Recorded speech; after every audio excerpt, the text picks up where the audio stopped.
Good Shabbos. In this week's Sedra of Emor, we read the following: You shall observe my commandments and do them, and you shall not desecrate my holy name, and I will be sanctified among the children of Israel. These verses teach us that a Jewish person should learn the Torah, keep mitzvahs, and as a result of this will, act in a way which will sanctify Hashem's name rather than disrespect it. The Parsha begins with Hashem saying that he is holy and that we should be holy like him, and it continues by giving us many mitzvahs. Here are some of them. Laws of the Kohanim and the Kohen Gadol. When the korbanos offerings are bought, the animals must be free from any blemish.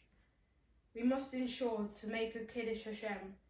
This means that any responsibility of every Jew to make God's name holy through their behaviour, for example, public behaviour which brings pride to Jewish people and therefore Hashem.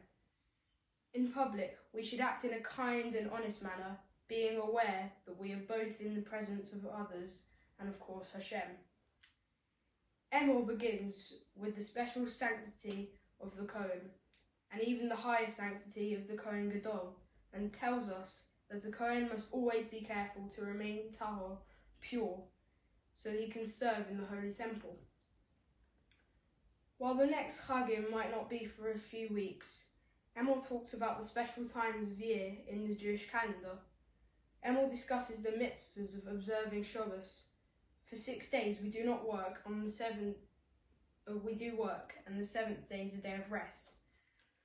Next, Emor talks about all the Chagim, like Rosh Hashanah, Yom Kippur, Sukkot, Pesach, Shavuos, Shabbos and Rosh Chodesh. It also talks about the mitzvah of Sefiras HaOmer, a mitzvah that we are doing now. For 49 days we count the Omer every night.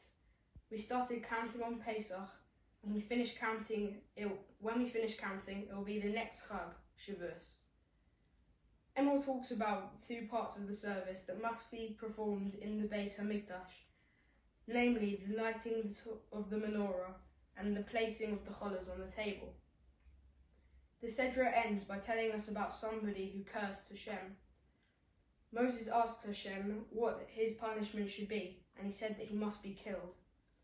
We also read that somebody who kills a person is punished with death, and that somebody who hurts a person or animal must pay money to compensate for the cost. The Sedra Emor is the 8th Sedra in Vayikra.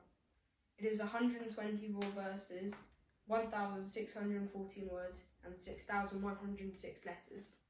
Good Shabbos.